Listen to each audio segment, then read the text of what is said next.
មនុស្សមួយចំនួននៅពេលដែលពួកគេសម្រេចចិត្តបើកចិត្តនិយាយអំពីអ្វីដែលកំពុងធ្វើឲ្យពួកគេឈឺចាប់ស្រាប់តែរាងកាយរបស់ពួកគេបែរជាមិនស្ដាប់បង្គាប់ទៅវិញបំពង់ករបស់ពួកគេចាប់ផ្ដើមអួរណែនសម្លេងរបស់ពួកគេចាប់ផ្ដើមញ័រហើយទឹកភ្នែករបស់ពួកគេក៏ហូរចុះមកនៅមុនពេលដែលពាក្យពេចន៍របស់ពួកគេត្រូវបាននិយាយចេញមកក្រៅទៅទៀតហើយភ្លាមៗនោះអ្វីដែលពួកគេនិយាយបានត្រឹមតែពាក្យថាខ្ញុំមិនដឹងទេមនុស្សជុំវិញខ្លួនអាចនឹងគិតថាពួកគេធ្វើរឿងទាំងអស់នេះដើម្បីទាក់ទាញនឹងចំណាប់អារម្មណ៍ប៉ុន្តែតាមចិត្តវិទ្យានេះគឺជាអ្វីដែលកើតឡើងចំពោះមនុស្សដែលបានចំណាយពេលរាល់ឆ្នាំនៅក្នុងការរស់រានជាមួយនឹងភាពស្ងប់ស្ងាត់ដែលភាសាអង់គ្លេសគេហៅថា traumatic response នៅពេលដែលអ្នកធំដឹងក្តីឡើងដោយមានអារម្មណ៍ថាអារម្មណ៍របស់អ្នកគឺជាបន្ទុកដ៏ធ្ងន់ធ្ងរប្រព័ន្ធប្រសាទរបស់អ្នកនឹងរៀនសូត្រថាការបង្ហាញភាពទន់ខ្សោយនិងការបើកចំហគឺជាគ្រោះថ្នាក់ដូច្នេះហើយទោះបីជាអ្នកចង់ឲ្យគេយល់ពីខ្លួនឯងខ្លាំងប៉ុណ្ណាក៏ដោយក៏រាងកាយរបស់អ្នកប្រតិកម្មដូចជាអ្នកកំពុងស្ថិតនៅក្នុងការវាយប្រហារអញ្ចឹងការអូនណែនបំពង់កការញាប់ញ័រនិងទឹកភ្នែកទាំងអស់នោះវាមិនមែនគឺជាភាពទន់ជ្រាយនោះទេប៉ុន្តែវាគឺជាការឈឺចាប់ដែលបន្សល់ទុកជាច្រើនឆ្នាំដែលព្យាយាមចាកចេញពីរាងកាយរបស់អ្នកក្នុងពេលតែមួយ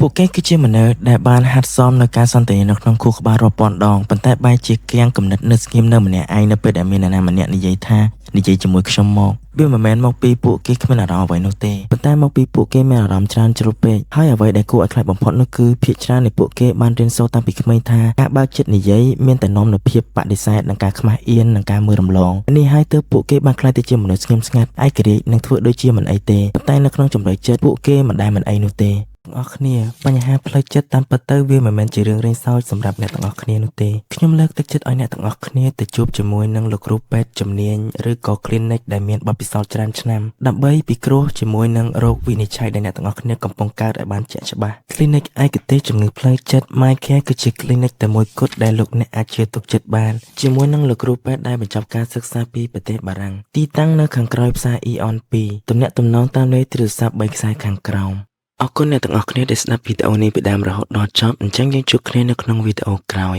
បាយ